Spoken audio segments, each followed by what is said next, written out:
sedikit karena mau memajukan meja. Ayo, dibantu.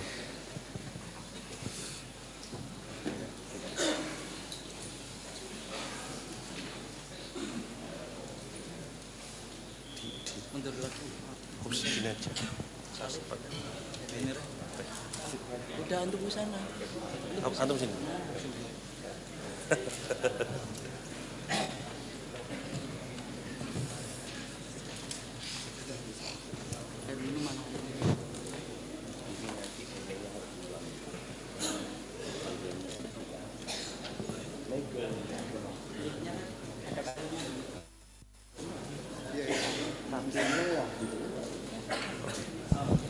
Bannernya biar terpasang dulu. Maju dulu. Iya, buat ini. Pasang bannernya.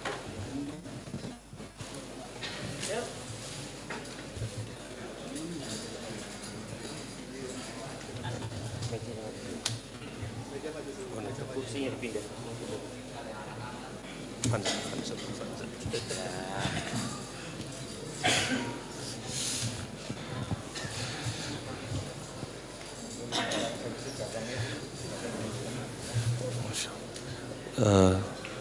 Jamaah mohon maaf sebagai bagian selatan ini masih ada lubang ini.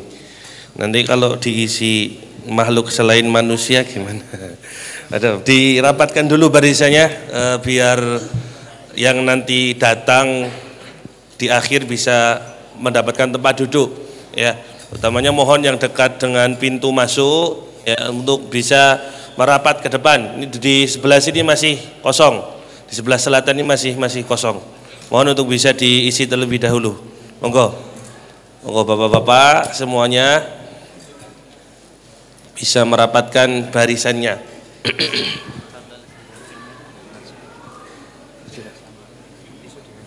Oh gitu. Ya, siap.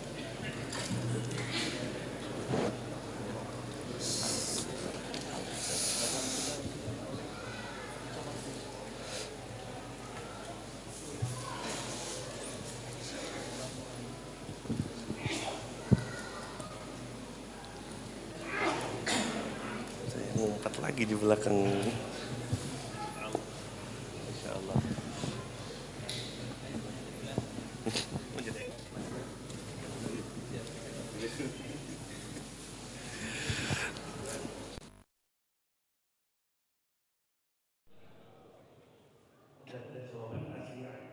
Sudah siap semuanya? Bismillahirrahmanirrahim. Assalamualaikum warahmatullahi wabarakatuh.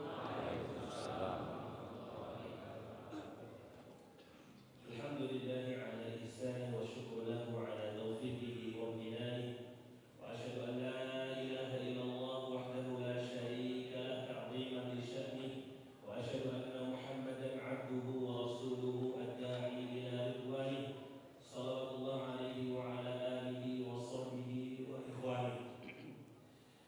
Jamaah yang dimuliakan oleh Allah Subhanahu wa taala, mari kita bersyukur kepada Allah Subhanahu wa taala atas kenikmatan yang Allah berikan kepada kita sehingga pada pagi hari ini Allah Subhanahu wa taala masih memberikan kita kesempatan untuk melakukan ibadah. Allah Subhanahu wa taala masih memberikan kita kesempatan untuk melakukan ketaatan dan alhamdulillah pada pagi hari ini Allah Subhanahu wa taala bangunkan kita dari tidur kita.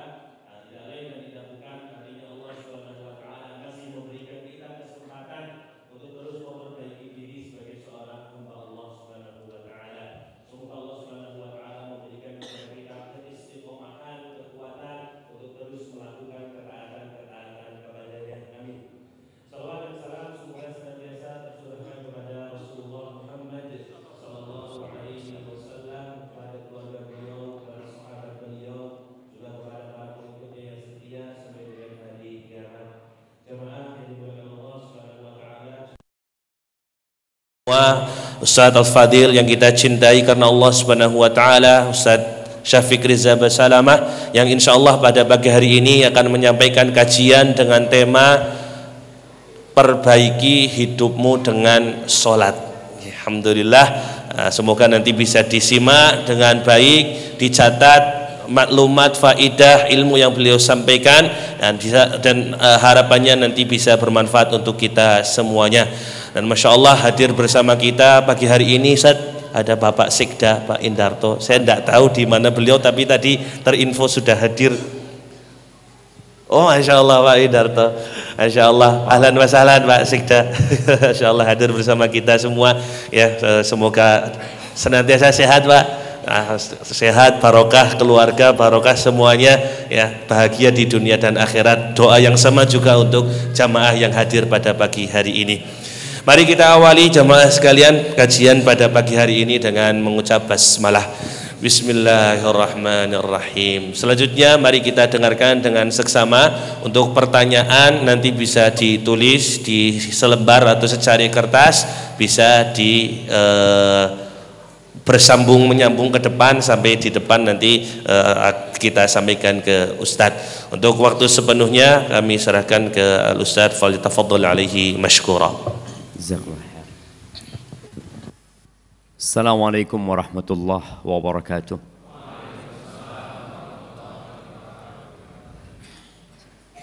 Alhamdulillah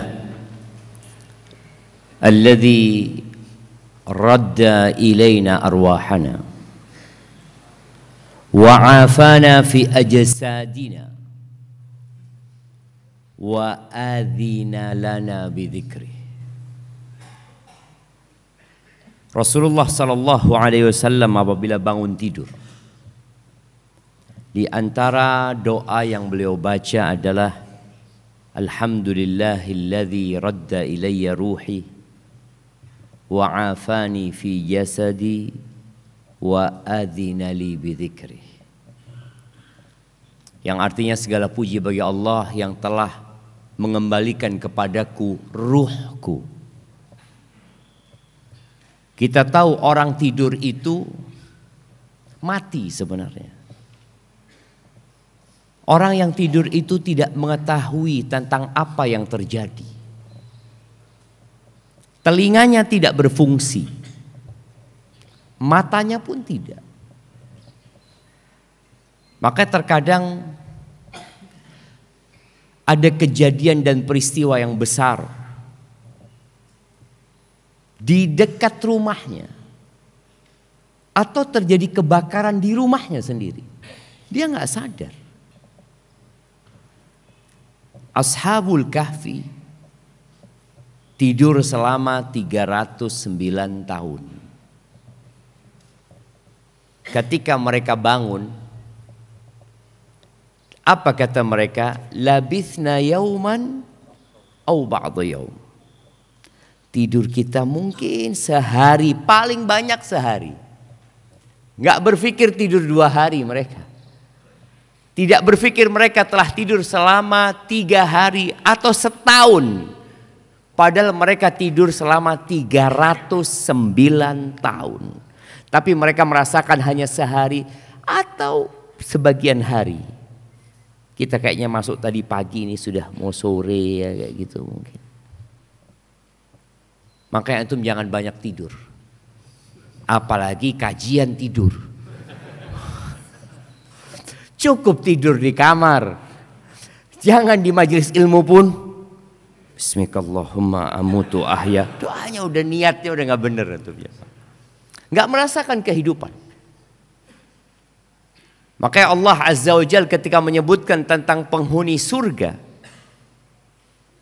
di antara kebiasaan mereka, kanu qalilan minal laili ma yahja'un. Ternyata tidur mereka sedikit di malam hari. Wabil ashari hum yastaghfirun. Dan di waktu sahur mereka nggak tidur juga. Ngapain mereka? Istighfar. Dan kita tahu membaca Al-Quran di malam hari berbeda dengan di siang hari. Salat pun demikian. Makanya Nabi SAW mengatakan afdalus salati ba'dal maktubati salatul lail. Salat yang paling utama setelah salat wajib itu salat malam. Maka hendaklah kita mengurangi tidur. Orang kalau nggak bisa tidur itu penyakit di dunia. Penyakit, karena tubuhnya butuh istirahat. Maka terkadang kalau orang tuh nggak bisa tidur, dia akan kurus ya. Akan sulit untuk fokus. Tapi subhanallah, di surga nggak ada tidur. Tidak ada tidur. Allah jadikan fisik manusia berubah, di mana tingginya manusia nantinya situna dzira'an fis sama, 60 hasta. 60 hasta itu hampir ya 28 meter kira-kira. 28 meter tingginya antum jamaah. Seperti Nabi Adam waktu diturunkan ke muka bumi ini. Antum percaya kalau di bumi ini ada dinosaurus? Percaya? Mungkin Ustaz. Itu kadal di masanya Nabi Adam. Antum coba lihat ya. Dinosaurus paling besar itu berapa tingginya? Coba lihat. Yang punya HP sekarang coba dilihat. Coba dilihat, bener loh jamaah. Coba antum baca, kasih tahu ana. Dinosaurus paling tinggi berapa? Hah? Hanya 18 meter. Nabi Adam 28 meter lebih. Jadi semana itu dinosaurus paling besar ketika Nabi Adam jalan. Subhanallah, sekarang kita melihat ada jerapah lebih tinggi dari kita jerapah itu. Jadi orang-orang yang menemukan bahwasanya ada dinosaurus ya mungkin saja. Tapi di masa Nabi Adam dia hanya ya binatang-binatang kecil lah seperti itu jemaah. Dan subhanallah nanti kita seperti itu di surga. Kalau masuk surga. Makanya kita berusaha supaya masuk surga. Alhamdulillah kata Nabi SAW yang mengembalikan kepadaku ruhku. Wa afani fi jasadi. Ini nikmat yang kadangkala kita lupa. Nikmat sehat. Nah, antum mau nggak hari ini dapat rizki 100 miliar? Janganlah, terlalu sedikit 100 miliar. Oh, sekarang orang korupsi triliunan, masa 100 miliar? 1 triliun. Antum punya uang 1 triliun. Siapa yang nggak mau? Tapi setelah antum dapat 1 triliun, stroke. Stroke sudah. Mau antum? 1 triliun stroke. Atau wala triliun, nggak punya uang tapi sehat. Milih mana? Mikir sih. Sehat 1 triliun. Wallahi sehat itu lebih daripada triliunan uang itu. Anak ingat di Jember ada kawan cerita. Dia punya sohib di Jember. Dia orang Surabaya. Dia katakan aku punya sohib di sini Ustaz, orang kaya Ustaz. Sakit dia. Paru-parunya kalau salah dibawa ke Singapura 2 pekan habis 15 miliar sakit, pulang sakit, bukan 15 miliar sehat enggak. Makanya Nabi SAW mengatakan ni'matan maghbunun fihima katsirun minan nas. 2 nikmat yang banyak manusia lalai, tidak mensyukuri, bahkan mungkin tidak menganggapnya nikmat. Yang pertama sehat, yang kedua waktu luang. Pengangguran itu nikmat enggak? Loh, nikmat loh jemaah. Umar bin Khattab itu enggak suka. Umar mengatakan inni la akrah an arasyab sabahlalan. Aku itu benci kalau melihat pemuda nganggur.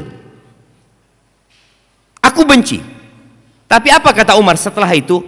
La fi amali dunya wala fi amalil akhirah. Dia nganggur gak ngerjakan pekerjaan dunia wala pekerjaan akhirat gitu loh. Artinya waktu luang itu bisa antum hatam Quran. Loh kalau antum nganggur, ana daftar kerja Ustaz, ngelamar sana ditolak sana tolak, udah 2 bulan ini. Oke. Berapa kali hatam Quran antum? Nggak ada Ustaz. Loh nganggur dah hatam Quran. Buat apa hidup antum? La fi amali dunia, nggak ada kerjaan dunia. Akhirat juga nggak ngerjain. Itu yang tidak disukai. Tapi waktu luang itu nikmat. Jadi kalau antum di PHK, nikmat nggak? Nikmat enggak Ustaz ya? 7 hari ini sudah nggak kerja. Loh nikmat seharusnya. Istri antum lihat antum duha, baca Quran, ke masjid. Alhamdulillah. Dulu waktu kerja nggak pernah sholat duha, nggak pernah baca Quran. Dikasih nikmat sama Allah.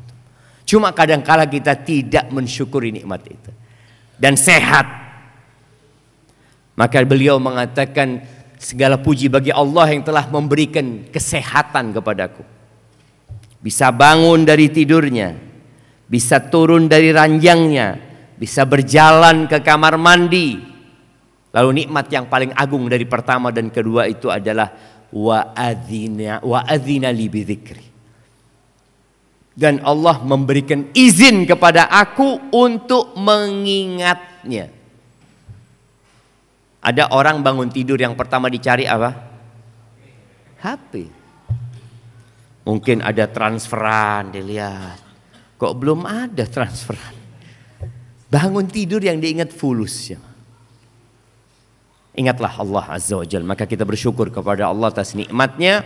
Dan nikmat yang agung pula di antara zikrullah yang besar nilainya adalah sholat subuh berjamaah di masjid. Kita akan mengkaji tentang perbaiki hidupmu dengan sholat. Orang kalau sudah sholat subuh di masjid, insya Allah sudah baik hidupnya. Iya loh jamaah. Jangan cuma sekarang doang, kajian doang ke masjid gitu kan. Nggak ada kajian nggak ke masjid.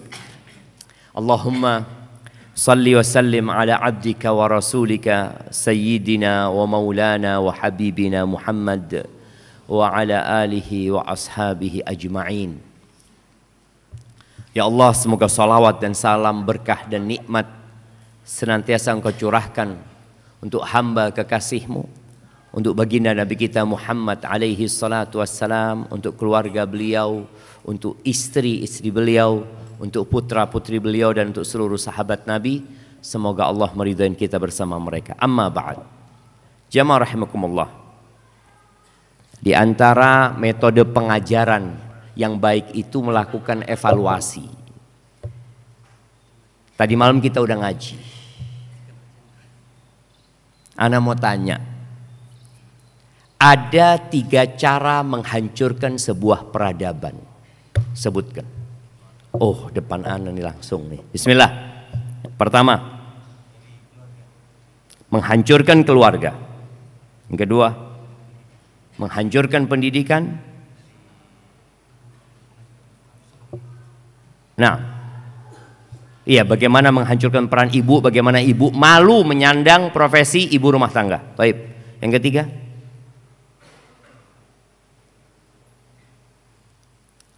nggak apa-apa mana kasih ya. Kalau nggak dievaluasi nggak tahu kalau ustadznya ternyata salah paham tadi malam gitu kan. Iya, yang pertama itu menghancurkan keluarga, ya, dengan menghancurkan peran ibu. Jadi menghancurkan peran ibu itu termasuk menghancurkan keluarga tadi. Yang kedua, menghancurkan pendidikan. Menghancurkan pendidikan dengan ya menjadikan guru itu tidak lagi dihargai dan dihormatin. Jadi murid itu nggak lagi menghormatin gurunya. Yang ketiga, menggugurkan panutan-panutan. Sehingga orang yang dipanuti, yang dijadikan idola adalah orang-orang fasik yang hanya mengajak kepada kefasikan. Jadi 3. Nah, Sudah? Baik. Evaluasi yang kedua.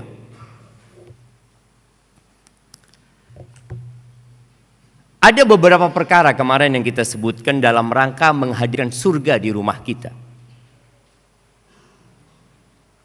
Ada 2 poin penting. Siapa yang mau menyebutkan? Nah,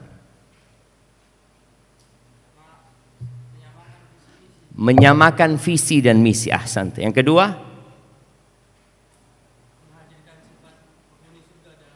Allahu Akbar, menghadirkan sifat-sifat penghuni surga di rumah kita. Masya Allah, jazakallahu khair. Baik, insya Allah sudah selesai kajian kita. Yang tadi malam kita baru mulai kajian lagi jamaah. Ahibati fillah. Bicara solat. Sebelum bicara solat, kita bicara kehidupan kita. Saat ini dunia sedang mengeluhkan banyaknya orang-orang yang mentalnya sakit. Peristiwa-peristiwa yang kita lihat di berbagai belahan dunia dan mungkin yang di negeri kita menunjukkan memang ada orang-orang yang sakit jiwanya. Mentalnya sakit. Kalau hitungannya WHO itu 1 miliar yang sakitnya. Tapi ana rasa lebih dari itu. Mungkin standarnya WHO berbeda dengan standarnya kaum muslimin. Tapi mereka sudah menyatakan 1 miliar penduduk bumi ini mentalnya nggak benar. Mungkin dia punya uang. Mungkin dia juga seorang pejabat. Mungkin dia orang biasa-biasa aja, rakyat jelata. Tapi ada masalah dengan kehidupan dia.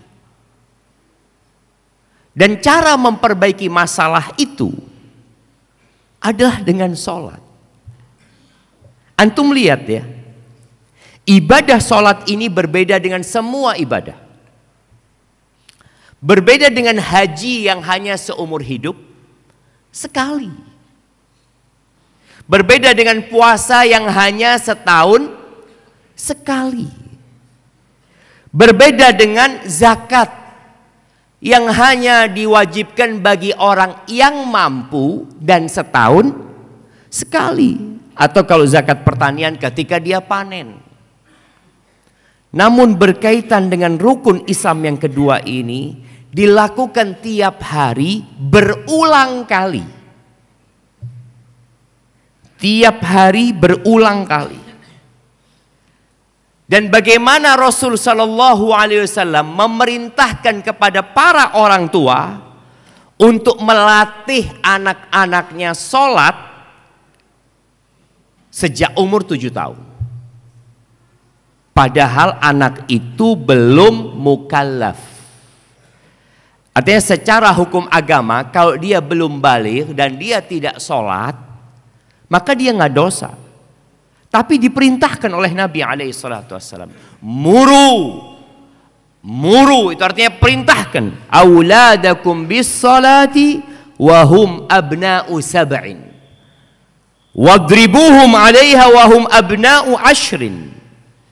Perintahkan anak-anakmu sholat sejak umur 7 tahun. Perintah. Sebelum 7 tahun kita tidak memerintah, tapi kita mencontohkan. Anak itu belum paham. Tapi dikasih contoh, insya Allah dia ikut sholat. Setelah umur 10 tahun dia nggak sholat, apakah selesai tugas orang tua? Ternyata tidak.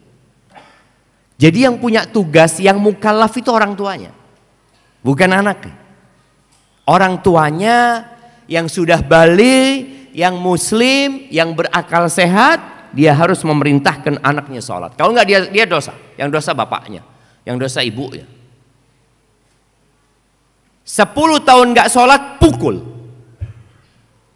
Nggak main-main urusan sholat. Jadi benar-benar spesial sholat ini, jemaah. Karena manusia butuh sama sholat itu. Coba kita lihat pelaksanaan sholat ini. Allah Azza wa Jalla mengatakan, Inna salata kanat 'alal mu'minina kitaban mauquta. Salat itu adalah kewajiban atas orang-orang beriman yang waktunya sudah ditetapkan. Tidak bisa dimajukan, dimundurkan. Contoh, saya Ustaz banyak dosanya Ustaz. Insya Allah mulai hari ini supaya saya lebih diampuni dosanya sama Allah, saya akan sholat duhur jam 11 pokoknya Ustaz. Pokoknya jam 11 saya mau sholat duhur. Boleh enggak? Enggak boleh. Asar insya Allah jam 2-an lah. Maghrib daripada nunggu matahari tenggelam Ustaz, asan pulang kerja nah sholat Ustaz. Nah, dulu anak kalau sampai rumah nggak sholat, lebih baik anak jam 4 sholat maghrib sudah. Nggak bisa aja. Tidak bisa. Dan kalau antum lihat awal diwajibkan sholat ini 50 waktu, bukan 50 rakaat. Ini 5 waktu, rakaatnya cuma 17. Ketika Isra Mi'raj dan satu-satunya kewajiban yang disaksikan oleh Al-Mala'ul A'la di langit sana, di Sidratul Muntaha sana, Nabi langsung berbicara dengan Allah Azza wa Jalla, hanya sholat 50 waktu, bayangin ya. Dan Nabi alaihi salatu wasallam turun dengan 50 waktu. Berjumpa dengan Nabi Musa. Kata Nabi Musa alaihi salam, nggak bakal mampu umatmu. Aku sudah ngopeni Bani Israel. Minta keringanan kepada Allah Azza wa Jalla. Naiklah Nabi Muhammad alaihi salatu wasallam, turun jadi 45. Sampai turun jadi 5. Ketika dikasih 5 waktu, kata Nabi Musa alaihissalam, gak bakal mampu umatmu, kata dia. Minta keringanan lagi. Kata Nabi alaihissalatu wassalam, laqad raja'tu rabbi hatta istahyaitu. Sallallahu wasallam alaika ya Rasulullah. Aku sudah terus minta sama Allah sampai aku malu sama Allah, kata dia. Sudah gak apa-apa, kata dia. Dan Allah mengatakan huwa khamsun, 5 waktu, wa huwa khamsun. Au hiya khamsun wa hiya khamsun. Dia 50 waktu tapi hitungannya di sisi Allah tetap 50 waktu pahalanya. Dan Allah atur waktunya sedemikian rupa. Ketika bangun tidur memulai kehidupan dan ditutup ketika kehidupan ditutup. Kalau antum lihat, kehidupan itu sebenarnya dimulai dengan terbitnya fajar. Ketika fajar terbit, kegelapan malam mulai tersingkap. Burung-burung mulai berkicau. Berterbangan untuk mencari makan. Itu awal kehidupan. Manusia bangun. Kemana dia bangun? Sebagian mereka berangkat ke pasar. Maka antum lihat, pasar itu ramenya kapan? Subuh. Rame jemaah. Cuma sayangnya mereka nggak sholat. Ustadz suudzon, iya. Makanya anak ingin bagaimana dakwah ini sampai pasar. Nanti panitia Banjarnegara, kalau anak datang lagi ke sini, tolong kajiannya di mana? Di pasar. Soalnya orang kalau sudah datang ke masjid kayak gini, insya Allah orang baik-baik semua. Jadi anak ngisi pengajian ke orang baik itu hanya memotivasi supaya lebih baik. Tapi ada orang-orang yang gak pernah datang pengajian jemaah. Pagi pasar, yang ada dalam benak dia fulus. Azan berkumandang dia abaikan. Bahkan dia datang ke pasar di sepertiga malam akhir, di waktu yang paling indah. Dalam 24 jam waktu yang paling mahal sepertiga malam akhir, dia berangkat tuh ke pasar. Sholat enggak, zikir enggak, istighfar enggak, doa masuk pasar juga enggak baca. Maka berarti masjid-masjid di pasar ini harus lebih bagus lagi. Dengan harapan mereka sholat jamaah. Ada yang sholat ada, tapi mungkin nggak semuanya. Tuh subuh awal kehidupan sholat. Lalu mulai orang sibuk dengan kegiatannya. Yang ibu-ibu mungkin masak, mempersiapkan buat anak-anaknya sekolah. Yang bapak-bapak persiapan untuk bekerja, lalu mereka meninggalkan rumah. Dan ada yang stay di rumah. Setelah mereka cukup bekerja, anggap ya jam 7, jam 8, jam 9, jam 10, jam 11, kira-kira jam 12-an engkau harus off. Cukup kerja fisikmu. Ruhmu membutuhkan asupan vitamin. Dengan cara apa? Sholat. Jadi harus off. Bagaimana muadzin mengumandangkan azan di masjid, dia pegang mic, dia ingatkan kepada seluruh penduduk bumi ini, Allahu Akbar, Allahu Akbar, supaya mereka ingat bahwa Allah Maha Besar. Apapun masalahmu, sebesar apapun perkara yang engkau hadapi, Allahu Akbar, Allah Maha Besar. Udah tinggal gitu. Maka sebagian dari kalangan salafus soleh ada yang kerjanya sebagai tukang emas. Dia bikin emas ya, bikin perhiasan emas. Ketika dia hendak memukul perhiasan itu untuk dimodel ya, lalu dengar Allahu Akbar, Allahu Akbar, berhenti dia jam.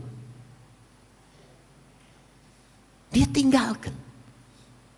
Dia mengatakan sudah selesai waktuku untuk urusan ini. Ada urusanku dengan Tuhanku. Dialah yang menciptakan diriku. Tangan ini darinya. Kedua mataku juga dari Allah Azza wa Jalla, bukan dari tempat aku bekerja. Kita lihat kadangkala orang lebih loyal dengan tempat dia bekerja daripada kepada Tuhannya yang menciptakan dia. Engkau sekarang masih bisa bekerja, masih diterima bekerja dengan fasilitas bukan dari kantor ya. Kantor kasih mobil, Allah kasih kaki sama engkau. Kantor kasih gaji, Allah kasih 2 mata, 2 lisan, 2 tangan kepadamu. Sebenarnya engkau bekerja dengan fasilitas Tuhan, bukan dengan fasilitas kantor. Makanya kalau engkau mungkin kecelakaan, kedua matamu buta, lumpuh, engkau nggak dipekerjakan lagi. Tapi sama Allah engkau tetap bekerja. Tuh, zuhur, sholat. Dan alhamdulillah di negeri kita ada jam istirahat. Namun sebagian orang memanfaatkan jam istirahat buat makan, tidur, isoma. Istirahat, sholat, makan. Alhamdulillah masih ada sholatnya jamaah. Masih ada sholatnya, isoma itu. Tapi kemudian setelah itu bekerja lagi. Dan subhanallah kita lihat syariat Allah yang sekarang dipraktekkan di beberapa negara maju. Rasul sallallahu alaihi wasallam itu bersabda, "Qilu fa inna syaitana la yaqil." Kalian tidur siang, hendaklah kalian melakukan tidur siang. Setan itu tidak tidur siang. Jadi orang yang nggak tidur siang kayak siapa? Ana nggak ngomong itu. Betul jamaah. Makanya di Jepang itu katanya ada jam orang harus tidur. Dimatikan semuanya, mereka harus istirahat, tidur sebentar. Nggak harus lama tidur itu. Tidur itu yang penting berkualitas. Nggak harus lama. Bangun seger. Melanjutkan kehidupan. Ketika matahari mulai condong ke barat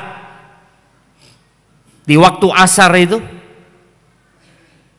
kalau zuhur waktu matahari tergelincir, kemudian nanti asar itu ketika bayangan itu sudah sesuai dengan bentuknya, itu masuk waktu asar. Orang harus sholat lagi. Lu sholat lagi? Iya. Engkau butuh sholat gitu loh. Allah itu yang menciptakan fisik kita. Fisik kita ini, tubuh kita ini terdiri dari dua unsur. Unsur tanah dan unsur ruh. Tanah itu membutuhkan ya makan, olahraga ya. Ruh ini butuh sholat. Maka asar antum harus sholat. Waktunya dibatasin. Kalau antum nggak sholat, wallah bencana menimpa antum. Kata Nabi alaihi salatu wassalam, man taraka salatal asri faka'annama wutira fi malihi wa ahli. Orang yang kehilangan salat asar seperti kehilangan keluarga dan hartanya dia. Atau kama qala Rasul sallallahu alaihi wasallam, ka'annama wutira fi ahli. Ana lupa dengan teks hadis itu, seakan-akan dia kehilangan keluarganya. Kehilangan sholat asar seperti kehilangan kehidupan dia sebenarnya. Dan Allah Azza wa Jalla mengatakan, hafidhu ala salawat was salatil wusta wa qumu lillahi qanitin. Kalian jagalah, peliharalah sholat-sholat yang 5 waktu itu, dan khususnya sholat wusta. Dan menurut pendapat yang rajih, sholat wusta itu sholat asar. Sholat asar, karena dia pertengahan. Dimulai dengan zuhur. Dimulai dengan subuh, zuhur, kemudian asar. Ada di tengah dia. Maghrib, isya. Jaga sholat asar, jangan sampai nggak sholat asar. Di daerah pertanian dan persawahan, kadangkala masyarakat itu menunda sholat asarnya, nggak apa-apa. Tapi jangan sampai keluar waktu. Jangan sampai keluar waktu. Karena kadangkala di pertanian itu adzannya memang sudah ditunda mereka. Padahal sebenarnya sudah masuk waktu dari awal. Kemudian setelah sholat asar, antum sudah mulai istirahat, melepas kepenatan bekerja. Kalau kita lihat kebanyakan orang kerja 8 jam. Kalau masuk jam 8, pulang jam 4. Masuk jam 7, pulang jam 3 mungkin. Ketika matahari tenggelam, dalam kondisi antum santai sedang bercengkrama dengan keluarga, minum kopi sambil makan pisang goreng, tahu-tahu Allahu Akbar, Allahu Akbar. Diingatkan lagi kita Allahu Akbar. Diingatkan lagi dengan 2 kalimat syahadat. Lalu kita dipanggil hayya 'alas shalah. Ayo sholat. Tinggalkan kesibukan. Hentikan pekerjaan. Rasul sallallahu alaihi wasallam kalau di rumahnya itu beliau bantuin urusan keluarga. Tapi kalau masuk waktu sholat kayak nggak kenal sama kita. Ya udah. Orang itu harus profesional. Ketika sudah waktunya sholat, udah bukan waktu keluarga. Ini waktunya Tuhanku.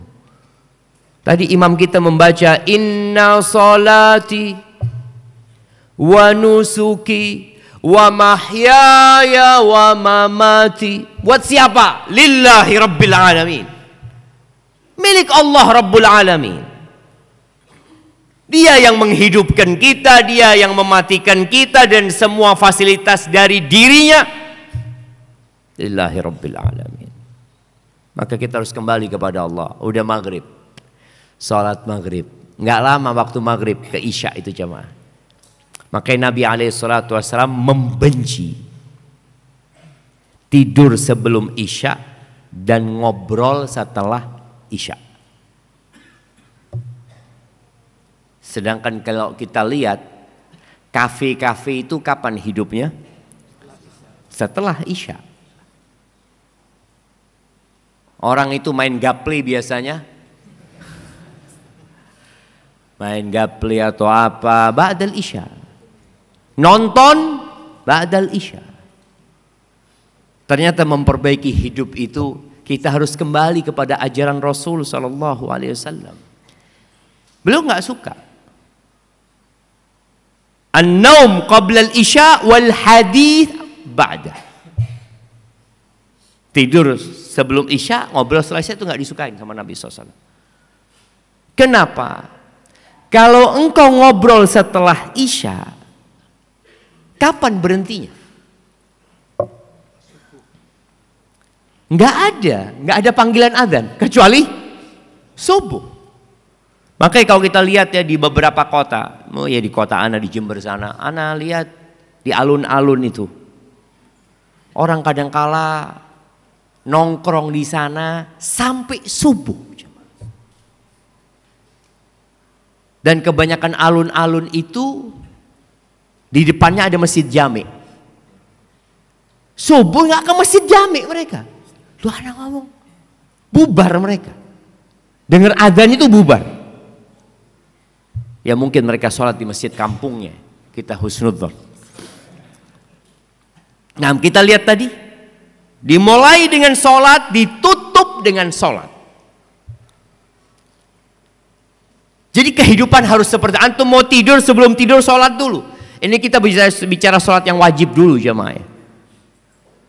Dan kalau antum menjalankan sholat yang wajib saja, selamat. Hidup antum selamat. Kalau kita membaca firman Allah di surat Al-Ma'arij,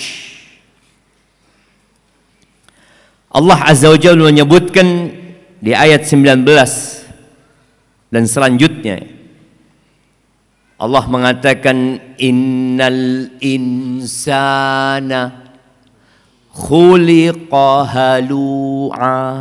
Sesungguhnya manusia itu diciptakan penuh keluh kesah. Idza massahu syarru jazua. Kalau dia disentuh dengan keburukan, maka dia marah. Kalau dapat takdir buruk, marah. Kenapa? Seharusnya nggak seperti ini. Andai kata aku melakukan ini. Kita lihat, nggak bersabar dia. Dengan musibah yang ada, manusia itu tipikalnya, jadi karakter manusia ini memang seperti itu. Jadi kalau bicara kemanusiaan selalu buruk. Allah Azza wa Jalla mengatakan innahu kana zaluman jahula. Manusia itu makhluk yang sangat zalim dan sangat bodoh. Tanpa bimbingan syariat, dia akan lebih buruk daripada binatang. Tanpa bimbingan syariat. Allah Azza wa Jalla mengatakan wa in ta'uddu ni'matallahi la tuhsuha innal insana la zalumun kafar. Kalau kalian hendak menghitung nikmat Allah, kalian nggak akan bakal bisa. Sesungguhnya manusia itu sangat zalim dan sangat kafir. Makanya Allah turunkan kitabnya. Allah utus Rasulnya untuk mengangkat manusia ini. Sehingga dia menjadi manusia yang sebenarnya, yang sesuai untuk menempati surga Allah Azza wa Jalla. Tuh, manusia kalau ditimpa musibah, ditimpa hal yang tidak menyenangkan, jazu'an. Al-jaza' itu tingkatan yang diharamkan dalam menghadapi musibah. Marah-marah, model marahnya boleh jadi dia bunuh diri, tidak menerima takdir Allah Azza wa Jalla. Boleh jadi dia merobek-robek bajunya, menampar-nampar pipinya, atau menulis status yang menunjukkan dia tidak bersabar, melakukan tindakan yang secara syariat dan akal sehat nggak seharusnya dilakukan. Makanya sabar itu artinya menahan diri. Ini kita mulai belajar dari sholat ini, bagaimana menghadapi kehidupan yang banyak hal tidak sesuai dengan harapan kita. Maka sabar. Maka Allah Azza wa Jalla mengatakan wasta'inu bis-sabri was-shalah. Dalam menghadapi kehidupan ini kalian butuh pertolongan. Terus minta tolongnya sama siapa? Sama sabar. Di mana sabar jemaah? Ana ingat cerita teman di Surabaya. Dia ngomong, Surabaya Ustaz, anak ngelihat di satu rumah sakit, ada bapak ibu ini bikin tempat di rumah sakit itu dari kardus Ustaz, karena anaknya harus dirawat, anak satu-satunya harus dirawat, dan mereka nggak punya uang. Tidurnya di sana, di pojokan sana. Bapaknya bekerja, nanti ibunya nungguin anaknya di sana. Kata dia ngomong, ini Ustaz, kalau sabarnya sudah habis Ustaz, kulaan lagi Ustaz. Betul. Kita perlu kulaan sabar. Di mana jamaah toko grosir yang menyediakan sabar? Di mana jamaah? Ada banyak tempat agar kita lebih bersabar. Salah satunya ziarah kubur. Ingat mati. Kemudian melihat kepada yang di bawah, melihat yang musibahnya lebih besar, sehingga antum ternyata musibahku nggak sebesar dia. Wassalah, dan minta tolong dengan sholat. Nih, jadi manusia itu makhluk yang suka berkeluh kesah. Kalau dapat musibah yang buruk, oh aduh dia ngomong sana, ngomong sini. Ya. Lalu kata Allah, wa idza massahul khairu manu'a. Tapi kalau dikasih kenikmatan, dikasih harta, dikasih kebaikan, dia jadi orang yang pelit, bakhil jamaah, manu'a, dia pegang tuh harta. Kalaupun dia mengeluarkan hartanya tidak banyak. Manu'a.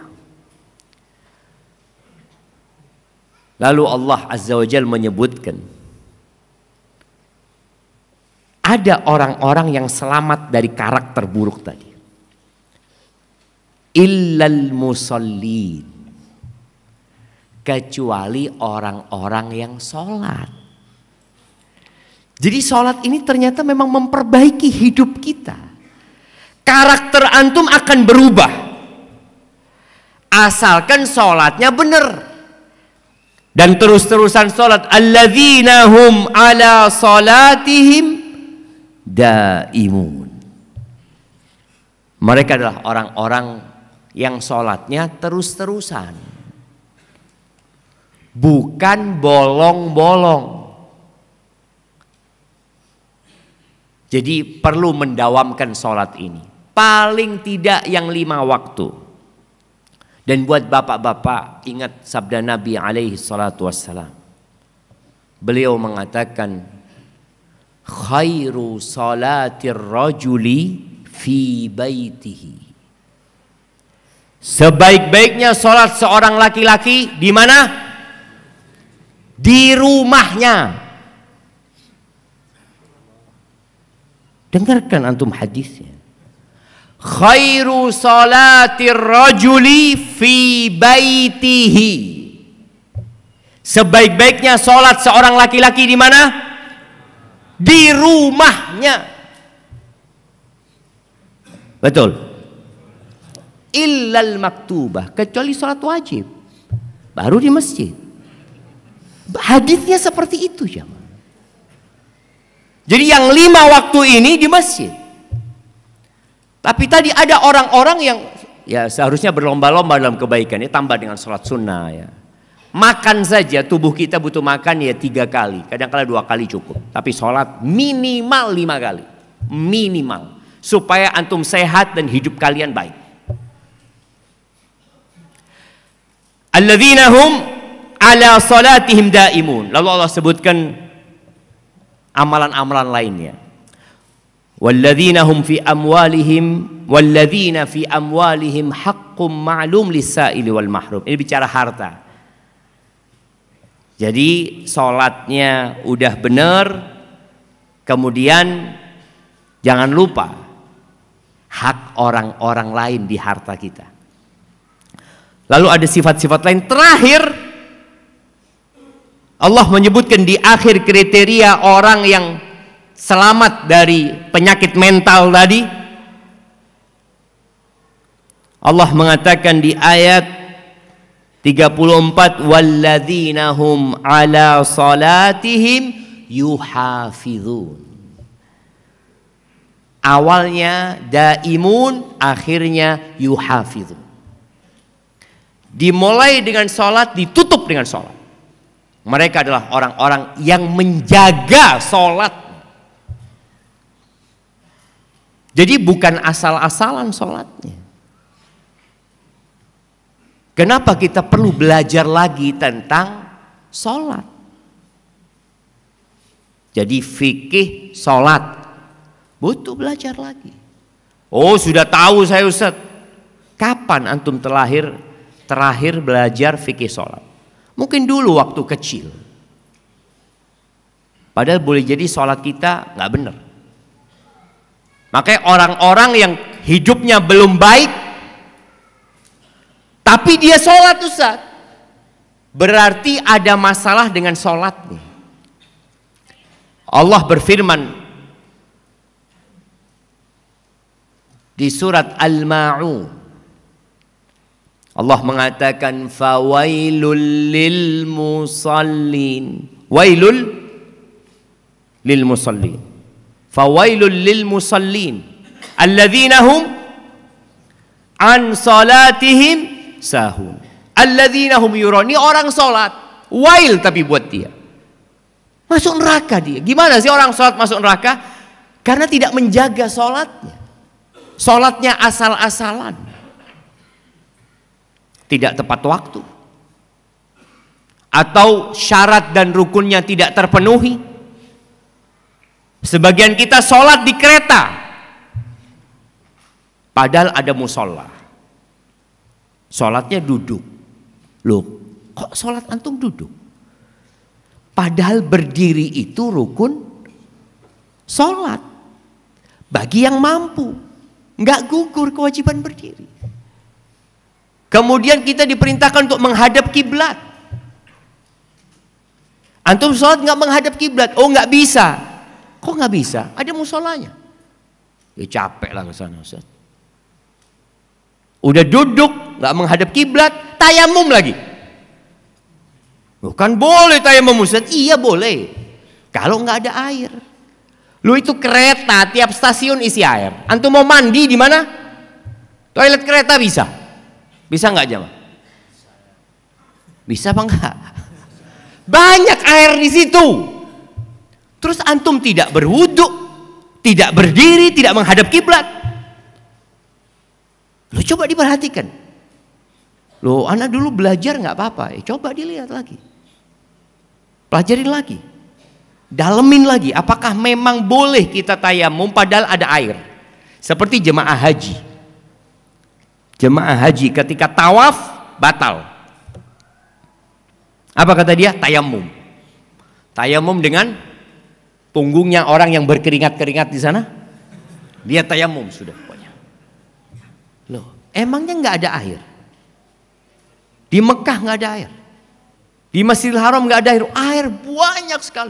Iya repot tapi Ustaz. Maka tadi perlu antum lihat. Innar rajula, kata Nabi alaihi salatu wasallam dalam hadis yang diriwayatkan Tabrani. Innar rajula la yusalli salata sittina sana wa lam tuqbal lahu salah. Ada orang yang sholat selama 60 tahun dia sholat, nggak diterima sholatnya satu pun.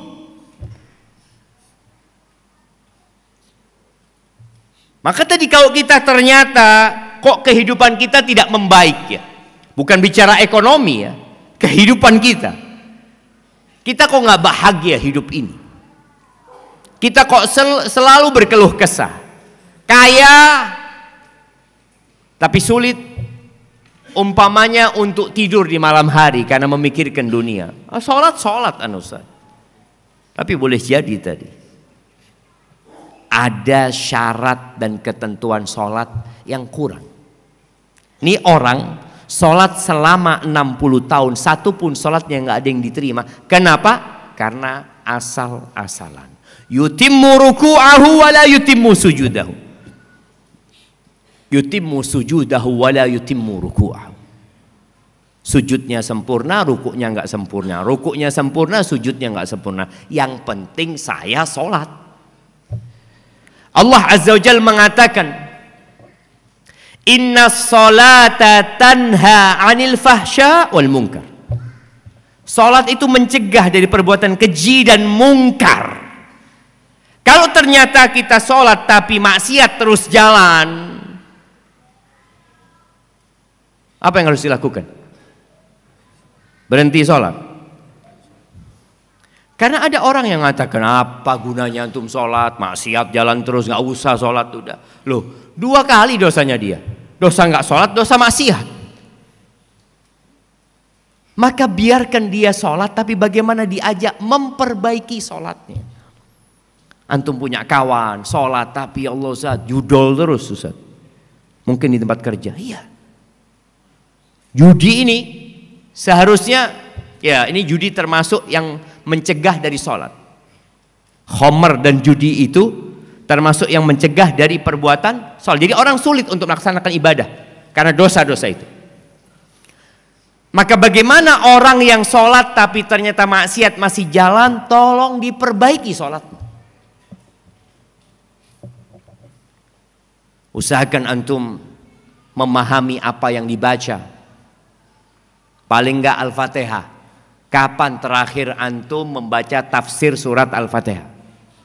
Coba antum lihat. Ana sudah ngaji Al-Fatihah Ustaz. Kapan? Ya 15 tahun yang lalu. 15 tahun yang lalu. Lupa udah gitu coba. Makanya pengajiannya para ustadz itu nggak ada yang baru. Hati-hati antum kalau dapat ustadz bawa ilmu baru. Oh, bid'ah ini. Anda, kajiannya ustadz itu hanya ngulangin kitabnya Al-Quranul Azim, hadisnya sunnah Rasul SAW. Ya udah cuma itu. Kajian itu berulang karena manusia itu pelupa. Maka Allah katakan fadzakir, fadzakir, wadzakir. Ingatkan orang-orang itu jamaah. Ahibati billah, Umar bin Khattab radhiyallahu taala anhum. Dia pernah nulis surat jemaah. Dan ini pentingnya ya, seorang pemimpin itu, pemimpin apapun ya. Kita bicara pemimpin itu bukan hanya presiden. Boleh jadi pemimpin di desa umpamanya. Pemimpin di kota. Dia punya kewajiban amar ma'ruf nahi mungkar kepada semua yang menjadi anak buahnya. Ini Umar dalam hadis atau dalam athar yang disebutkan dari Malik, dari Imam Malik, dari Nafi', dari Umar, dari Ibn Umar ibn Khattab radhiyallahu anhuma, bahwa Umar nulis surat kepada seluruh pegawainya dia, gubernurnya, bupatinya, di kota-kota ya. Subhanallah, di zaman Umar bin Khattab Islam itu sudah sampai ke Palestina. Sampai ke Mesir sudah Islam itu, sampai ke Irak sana sudah. Jadi yang dikelola oleh Umar itu bukan Jaziratul Arab saja, sudah keluar, sudah ke Syam. Itu Umar tulis surat. Apa isi suratnya? Umar mengatakan, inna ahamma amrikum indi as-salah. Umar mengatakan, sesungguhnya yang paling penting dari urusan kalian di sisiku, semua urusan kalian penting. Umar mengatakan semua urusan kalian penting, tapi yang paling penting as-salah. Salat yang paling penting. Jadi bikin rakyat kalian salat. Bikin semua pegawai-pegawai kalian salat. Faman hafidhaha wa hafadha 'alaiha hafidha dina. Barang siapa yang menjaga salatnya, kemudian dia tekun memelihara salatnya. Jadi cuma bukan sekedar salat, tapi dia memelihara salatnya, dia telah memelihara agamanya. Wa man dhayya'aha, tapi kalau dia sudah mengabaikan salat, fahuwa lima siwaha adya', maka untuk kerjaan lainnya parah dia, untuk ibadah lainnya parah. Loh Ustaz, nih orang Masya Allah orang baik Ustaz di kampung ana Ustaz, rajin sodako, berbagi kepada masyarakat Ustaz, nolong orang lain, cuma dia nggak sholat, bukan orang baik dia. Boleh jadi sodakohnya ria, hanya cari popularitas. Loh kewajiban dia kepada Tuhannya dia tidak lakukan. Ada masalah dengan diri orang ini. Ingat jemaah, salat ini syiarnya umat Islam. Tanda orang itu muslim dilihat dari mana? Ya salatnya. Maka Nabi SAW menyebutkan perbedaan antara Islam dengan kekufuran itu as-salah. Orang yang tidak salat itu diperselisihkan keislamannya. Para ulama beda pendapat, apakah dia masih muslim atau dia sudah kafir. Dalam madhab Hambali atau qaul fil madhabil Hambali, orang itu sudah kafir. Kalau dia nggak sholat kemudian mati, nggak usah disolatin. Orang hidup nggak sholat, mati minta disolatin, malah dibawa ke masjid sama orang-orang. Lu ini hidup gak pernah ke masjid, antum mati antum paksa dia bawa ke masjid. Dan dalam madhab itu dikatakan dikuburkan jangan sama orang Islam, bikinkan jurang taruh dia di sana. Dalam madhab Syafi'i tetap dianggap muslim selama dia meyakini sholat itu kewajiban, tetap dia dianggap muslim. Tapi dia dibunuh kalau tetap nggak sholat. Tapi dibunuhnya bukan murtad. Kalau dalam mazhab Hambali dibunuh karena murtad, dia enggak, saya nggak mau sholat, saya nggak mau sholat, ya sudah dibunuh. Dia minta tobat, nggak mau dibunuh. Dalam mazhab Syafi'i ditangkap orang ini yang nggak sholat, kemudian diminta bertobat untuk sholat. Kalau tidak mau, yuqtalu ta'ziran, dibunuh ta'zir sebagai hukuman agar membuat orang lain jera tetap sholat. Sampai seperti itu jam. Dan Nabi SAW mengatakan awwalu ma yuhasabu bihil abdu yaumal qiyamah as-salah. Yang pertama dihisab pada hari kiamat adalah sholat. Dan Nabi kita Muhammad SAW, bagaimana cara beliau mengenali kita nantinya? Dari mana jemaah? Dari bekas wuduknya. Kalau orang ini nggak pernah sholat, bagaimana dia akan ketahuan dia umatnya Nabi Muhammad SAW? Nggak kelihatan.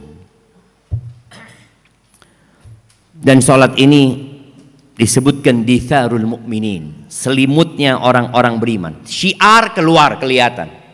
Dithar melindungi dia, menjaga dan menyelamatkan dirinya, menghangatkan rohani mereka. Dan sholat ini tiangnya agama jemaah.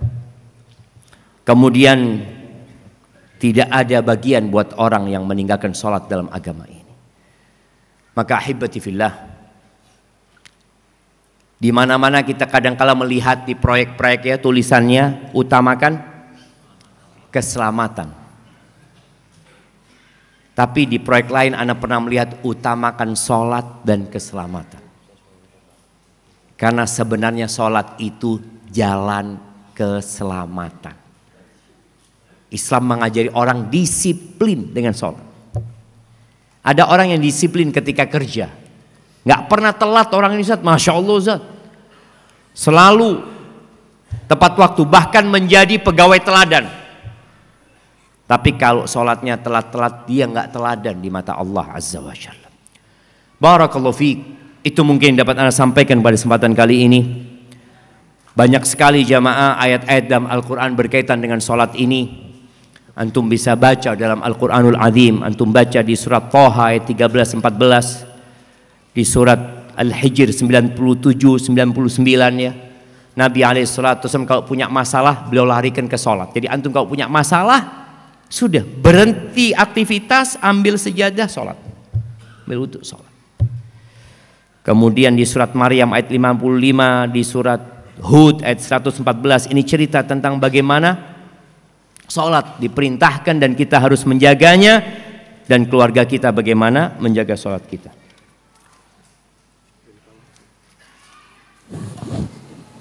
Oh,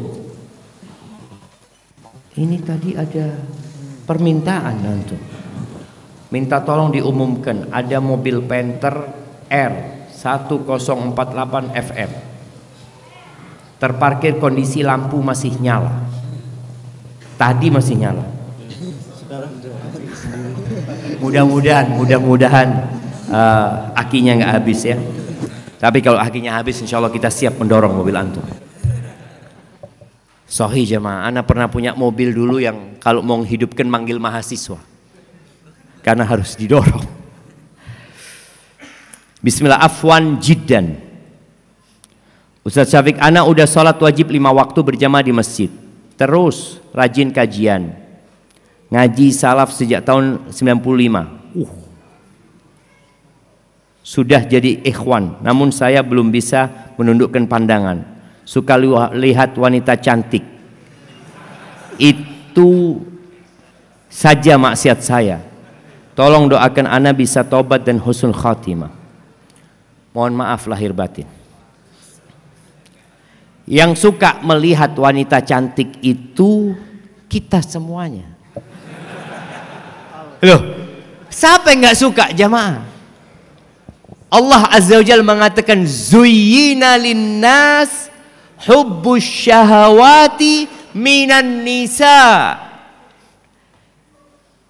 Diindahkan dalam pandangan manusia itu hubbus syahawat, cinta kepada syahwat, kepada siapa? Kepada wanita-wanita.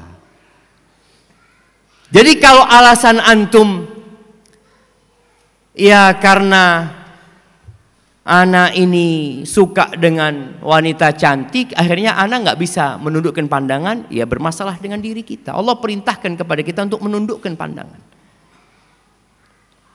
Kalau sholat antum benar, zikir antum benar, antum akan dijaga sama Allah Azza wa Jalla.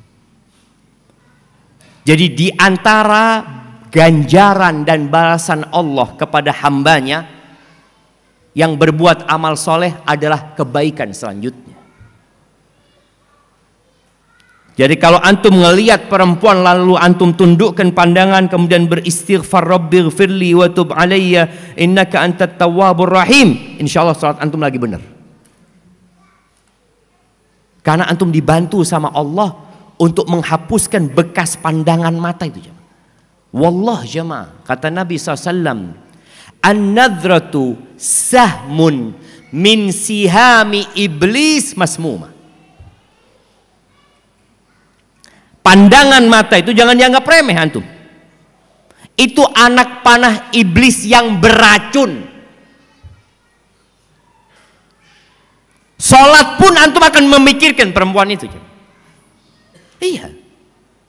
Karena kalau bicara beracun, dia itu akan mengalir menuju ke hati kita. Jadi panah beracun itu kadangkala Nggak perlu sampai menancap. Hanya tergores sedikit sudah membahayakan diri kita. Kenapa Nabi SAW mengatakan ketika ditanya tentang nadratul fuj'ah, ya, pandangan mata yang tiba-tiba nggak sengaja antum melihat. Isrif basar, palingkan pandanganmu, karena Nabi sayang sama kita. Coba. Jadi fitnah para laki yang terbesar adalah fitnah wanita, dan dimulai dengan mata. Maka Allah katakan wa qul lil mu'minin yaghuddu min absarihim. Katakan kepada orang-orang beriman agar mereka menundukkan pandangan mereka. Jadi kalau bicara antum terfitnah dengan wanita, semua di masjid ini sama terfitnah dengan wanita. Yang terfitnah dengan laki-laki sakit, nggak waras. Kalau ngelihat laki-laki, masya Allah, oh ini bahaya. Jadi wajar, antum itu wajar, dan itu ujian antum. Tugas antum berusaha perbaiki zikir antum. Ketika antum melihat, palingkan pandangan antum, terus antum istighfar. Kemudian Nabi SAW mengajarkan doa kepada sahabatnya. Hafalkan doa ini. Allahumma inni a'udzubika min syarri sam'i wa min syarri basari wa min syarri lisani wa min syarri qalbi wa min syarri mani. Tuh lihat doanya. Ya Allah, aku berlindung kepadamu dari keburukan pendengaranku, penglihatanku, keburukan lisanku, keburukan hatiku, dan keburukan air maniku. Karena dari mata turun ke hati. Wallah jamaah, nikmat melihat wanita cantik, kelezatan melihat wanita cantik, dengan kelezatan zikrullah nggak ada apa-apanya. Antum coba rasakan. Ketika antum sudah di posisi ingat sama Allah, nikmat, dan ternyata melihat wanita itu azab. Azab buat kita. Istri antum jadi tidak cantik lagi. Ngelihat istri antum, waduh, wis tuwek ternyata ya. Karena antum pandangannya kemana-mana. Dan antum tidak akan merasakan kenikmatan di atas ranjang seperti kenikmatan orang yang menundukkan pandangan. Enggak bakal. Orang yang menundukkan pandangan Allah akan kasih nikmat. Dan sekarang fitnah pandangan mata itu di HP. Jangan banyak-banyak melihat yang mubah karena akan mengantarkan kepada yang makruh kemudian ke yang haram. Hati-hati. Maka banyak berdoa, tundukkan pandangan, dipaksa jemaah. Kita maksa dan minta tolong, ya Allah bantulah aku, ya Allah bantulah aku untuk menundukkan pandanganku. Minta sama Allah Azza wa Jalla. Insya Allah antum perbaiki sholatnya dan antum diselamatkan sama Allah Azza wa Jalla. Ustaz izin bertanya. Anak laki-laki ana usianya 11 tahun. Tapi masih wudu asal. Sholat juga gerakan dan doanya masih asal. Bagaimana cara menasehatinya Ustaz? Kami sudah dengan berbagai cara menasehati, dengan lembut dan bahaya-bahaya ketika hal tersebut masih dilakukan. Khawatir sholatnya tidak diterima karena berpengaruh dengan adab anak kami. Putra kami ada di sini Ustaz. Mohon nasihatnya Ustaz, jazakallah khair. Mudah-mudahan putranya bangun jemaah. Karena kadangkala ya ngantuk ya. Kajian subuh ini. Iya. Bicara bagaimana orang tua mengajarin anaknya sholat ini memang butuh perjuangan ya. Allah Azza wa Jalla berfirman di surat Thaha ayat 132 yang tadi Anda minta antum baca. Allah mengatakan wa'mur ahlaka bis salati wastabir 'alaiha. La nas'aluka rizqa nahnu narzuquk wal aqibatu littaqwa. Kata Allah Azza wa Jalla, suruh keluargamu sholat dan wastabir. Wastabir ini dari asal kata sabar, wasbir. Tapi ada tambahannya, wastabir. Tambahan huruf itu menunjukkan tambahan kerjaan. Jadi bukan sabar biasa, butuh ekstra sabar. Ana sebagai ayah sekarang, ana tahu bagaimana capeknya ayah dan ibu ana. Ana masih ingat ketika ana SD, sholat ana asal-asalan. Dan kadang-kala ana nggak sholat. Ana ingat. Jadi kita dulu sholatnya nggak di masjid. Ibu ana, Syafiq, sholat, iya mah. Masuk kamar. Jadi sarung itu ada di atas sejadah. Ana ambil itu sarung cuma diginikan. Terus ana berangkat. Sudah, sholat. Mana buktinya? Oh itu sarungnya sudah nggak rapi lagi. Sampai suatu hari ibu ana memperhatikan ana dari lubang kunci. Ketahuan. Akhirnya ya dimarahin, kasih tahu. Ya harus sabar, atau ibu ana sabar menghadapi anak. Kita pun harus sabar menghadapi anak-anak. Dan bagaimana anak sekarang membangunkan anak-anak sholat subuh dan sholat asar. Bangunkan ya. Ayo bangun. Dia udah bangun, berangkat ke toilet. Anak tunggu. Nunggu di kamar karena dia bakal ngambil bajunya di kamar. Gak ke kamar-kamarnya mah. Tidur lagi dia di kursi.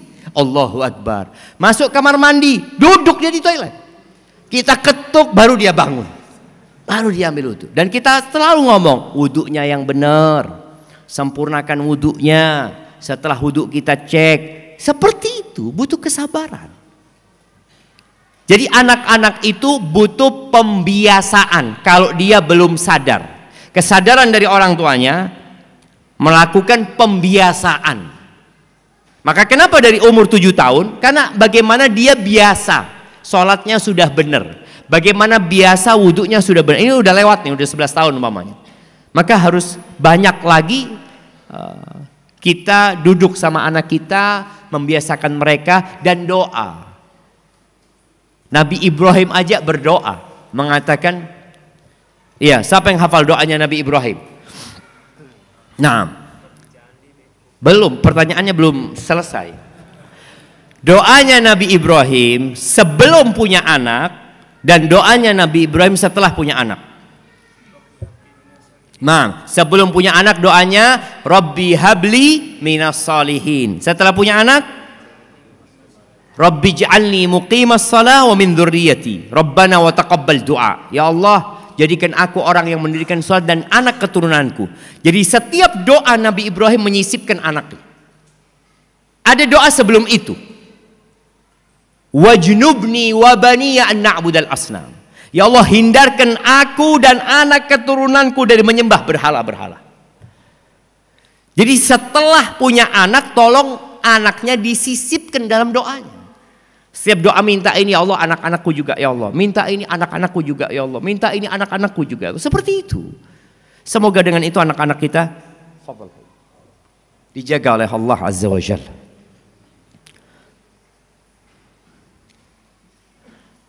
Nah, jadikan sabar dan sholat sebagai penolongmu. Mohon dijelaskan arti sabar itu apa? Karena yang kami fahami bahwa sabar itu seolah-olah pasrah. Atau kalau orang Jawa nyebutnya nerimo atau pasif. Nah, siapa yang mau menjelaskan arti sabar? Sabar. Apakah sabar itu nerimo? Nah,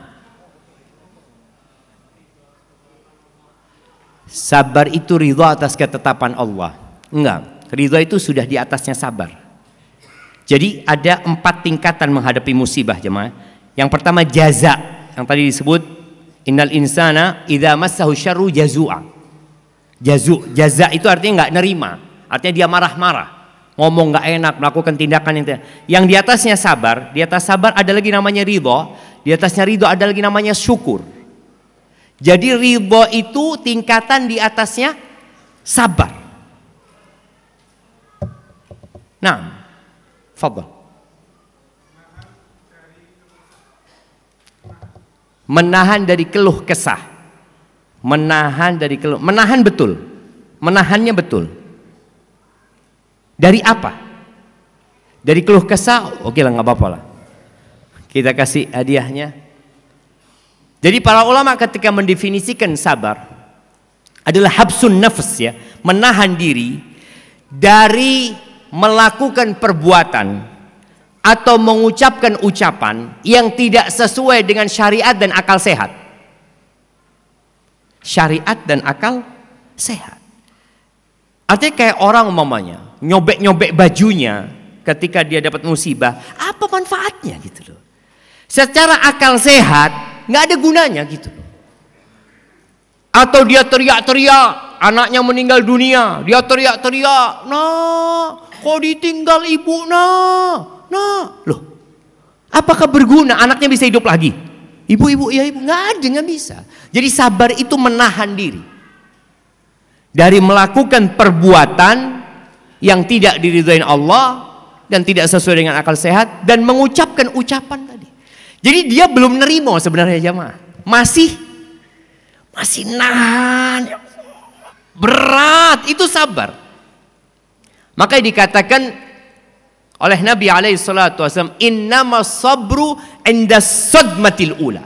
Sabar itu pada awal hempasan. Jadi antum kalau kepingin tahu orang sabar itu, bagaimana ketika dia pertama mendengarkan musibah. Contoh, antum duduk di ruang tunggu, nunggu pesawat. Tahu-tahu ada pengumuman pesawat antum cancel. Apa yang antum lakukan? Oh, iki. Ada yang langsung, penerbangan apa ini? Maskapai apa ini? Ada orang yang pertama dengar itu, inna lillahi wa inna ilaihi raji'un. Ini sabar. Makanya Allah katakan wabasyiris sabirin. Berikan kabar gembira kepada orang-orang yang sabar. Alladzina idza asabathum musibah. Mereka adalah orang-orang yang kalau terkena musibah, qalu inna lillahi wa inna ilaihi raji'un. Itu satu pesawat semuanya terdampak, bukan cuma antum doang.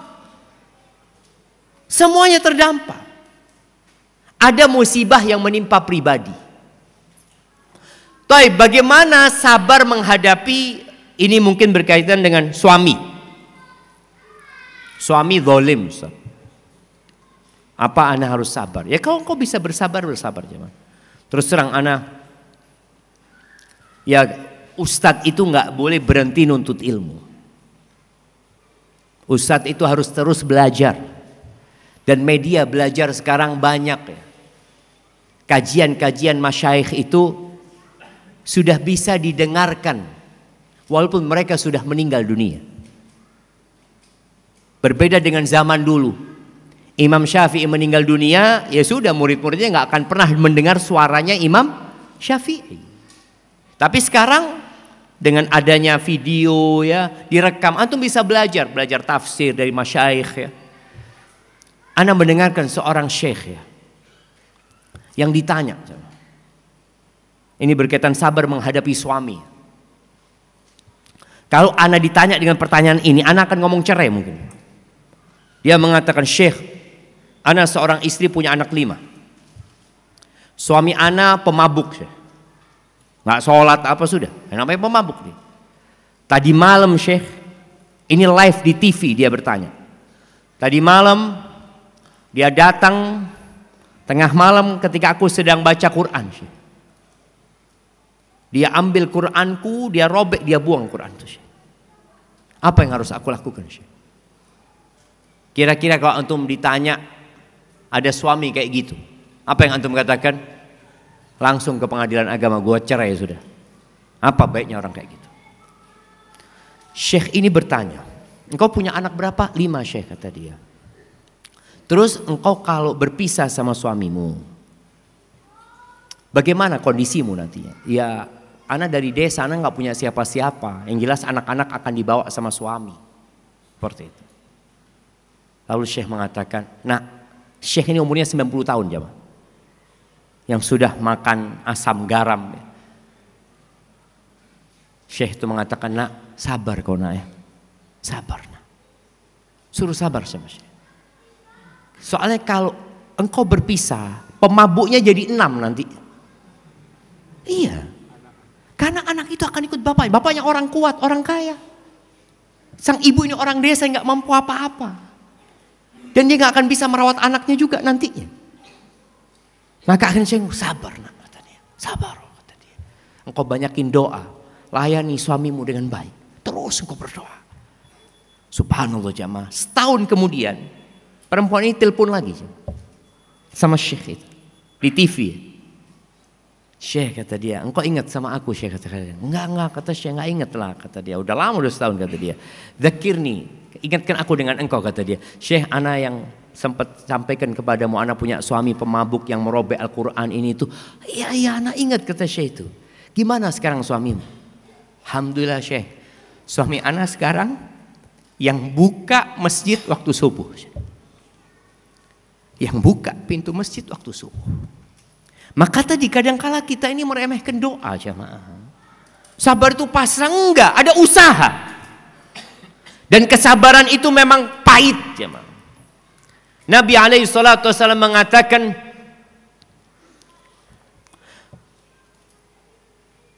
waman yatasabbar yusabbirhullah.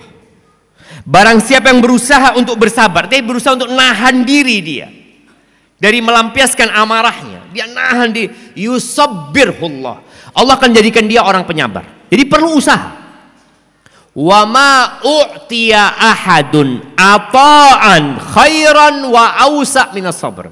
Tidak ada, kata Nabi SAW, pemberian Allah yang lebih baik dan lebih luas daripada kesabaran. Tidak ada. Jadi kalau antum dikasih kesabaran sama Allah, insya Allah antum masuk surga. Soalnya para malaikat ketika menyambut penghuni surga, mereka mengatakan, salamun alaikum bima sabartum. Keselamatan buat kalian karena kesabaran kalian waktu hidup. Melaksanakan perintah Allah butuh kesabaran. Menjauhi larangan Allah butuh kesabaran. Menghadapi masalah-masalah butuh kesabaran. Maka minta sama, itu yang namanya sabar. Jadi bukan nerimo. Kalau sudah menerima, ridho itu tingkatannya lebih tinggi dari kesabaran. Bani Israel, Allahu Akbar jemaah. Siapa pemimpin di Mesir pada waktu itu? Fir'aun. Apakah ada pemimpin yang lebih zalim daripada Fir'aun? Nggak ada. Bayi-bayi disembelih, yang laki-laki, yang perempuan dibiarkan hidup, dijadikan budak sama Fir'aun. Nabi Musa udah pergi meninggalkan Mesir alaihissalam. Lalu beliau balik. Setelah beliau berumur 40 tahun balik ke Mesir. Kondisi Mesir tetap sama. Mulailah Nabi Musa bersabar, berdakwah, mendakwain Fir'aun ini. Tapi ternyata Fir'aun gak berubah. Apa kata Bani Israel? Udzina min qabli an ta'tiyana wa min ba'di ma ji'tana. Kata Bani Israel, Musa, kita ini udah disiksa, disakitin, ditindas sebelum engkau datang. Engkau datang juga tetap kita disiksa. Maka disuruh sabar Nabi Musa alaihissalatu wassalam. Suruh berdoa semoga Allah membinasakan musuh kalian. Lalu Allah mengatakan, wa tammat kalimatu rabbikal husna ala bani Israel bima sabar. Allah sempurnakan nikmat Allah buat Bani Israel. Dengan apa? Dengan kesabaran mereka jemaah. Menghadapi Fir'aun. Disiksa.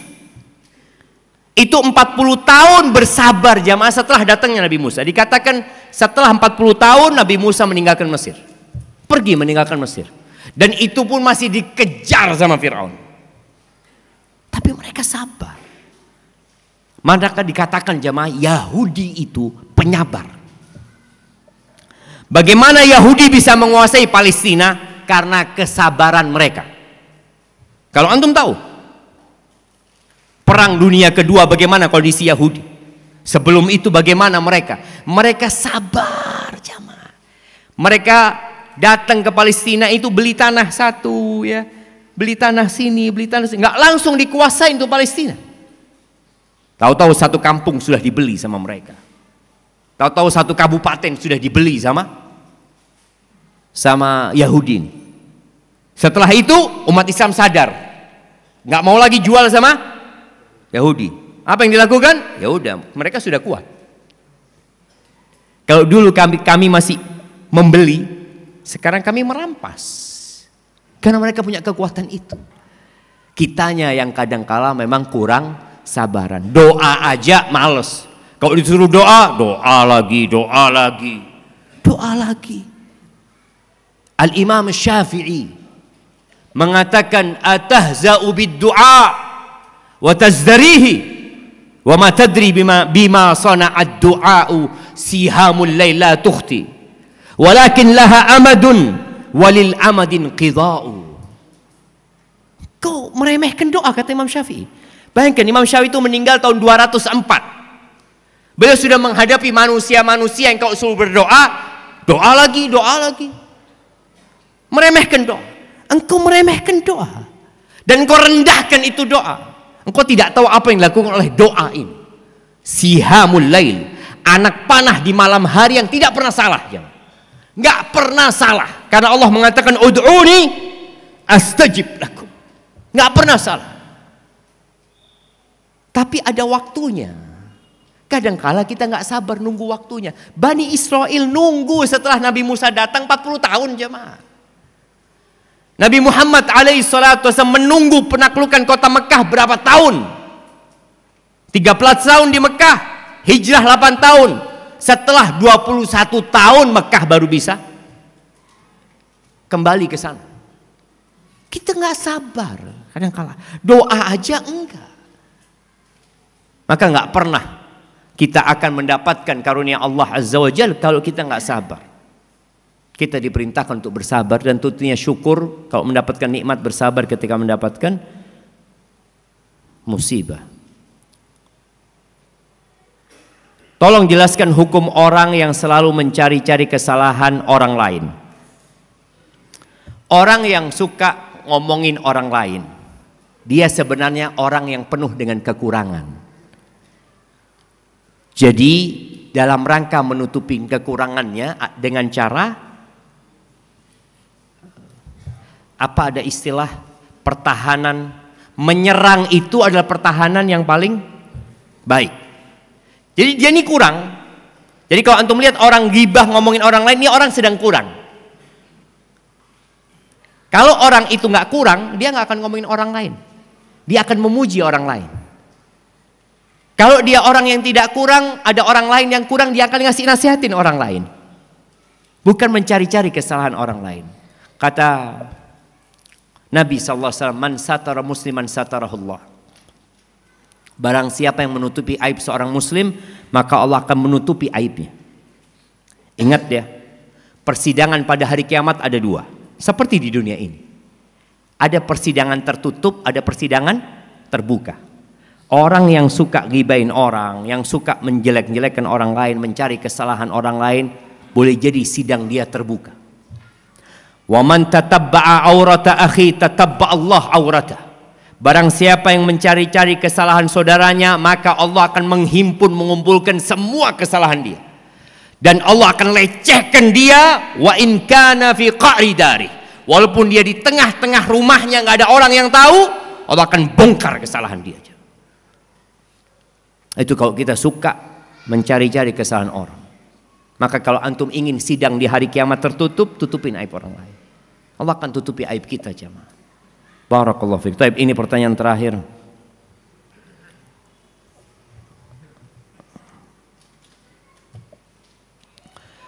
Saya bekerja di perusahaan ribawi.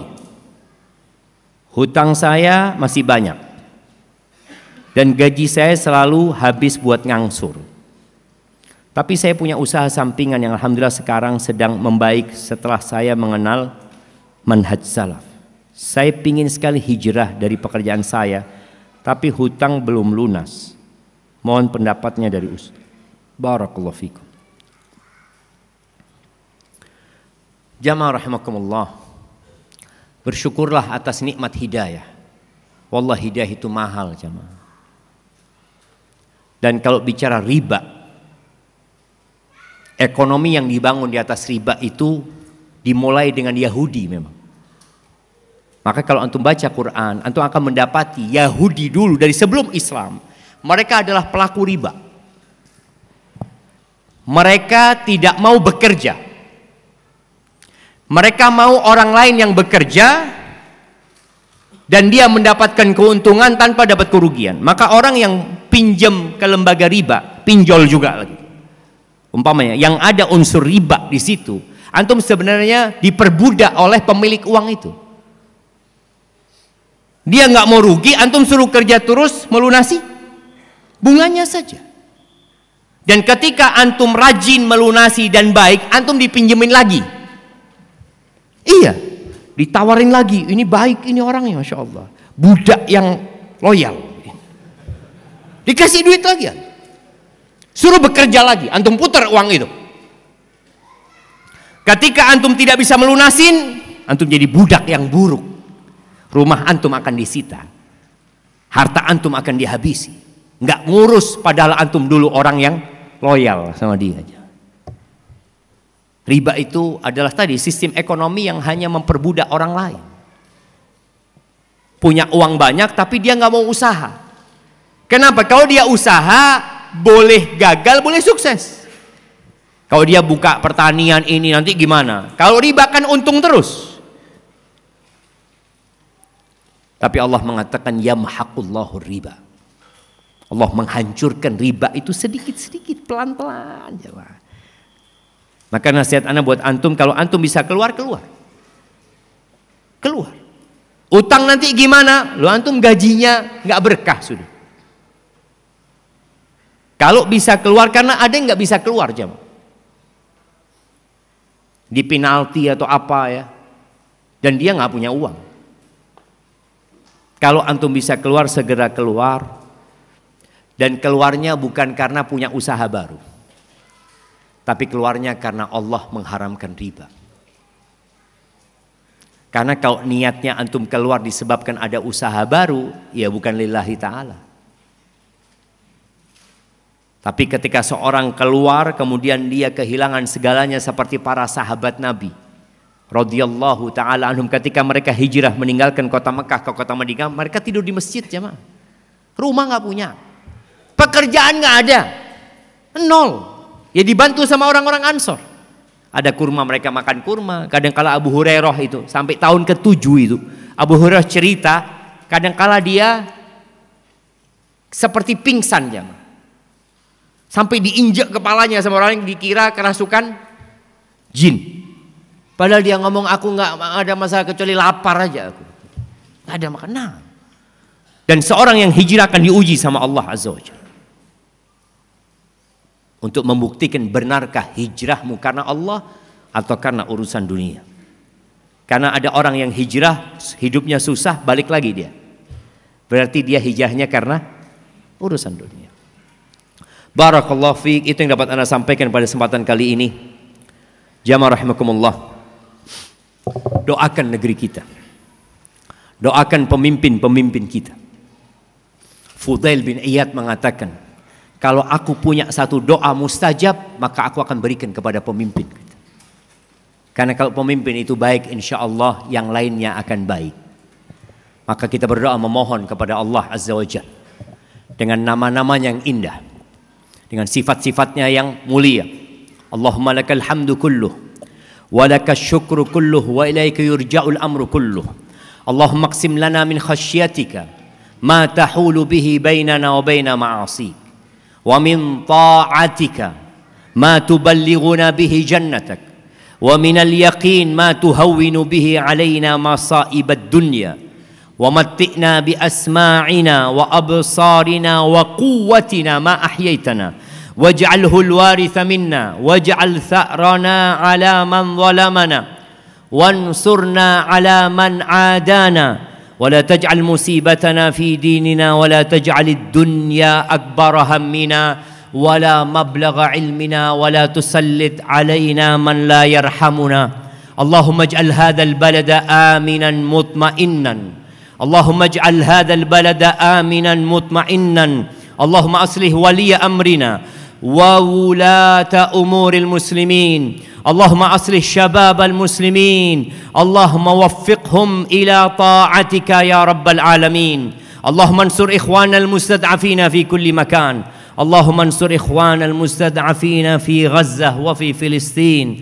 ربنا ظلمنا أنفسنا وإن لم تغفر لنا وترحمنا لنكونن من الخاسرين.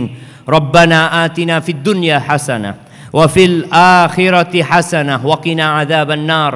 وسبحان ربك رب العزة عما يصفون وسلام على المرسلين والحمد لله رب العالمين. والسلام عليكم ورحمة الله وبركاته. وعليكم السلام ورحمة الله وبركاته. ما شاء الله. الحمد لله رب العالمين. جزاك الله خيرا أستاذ شفيق.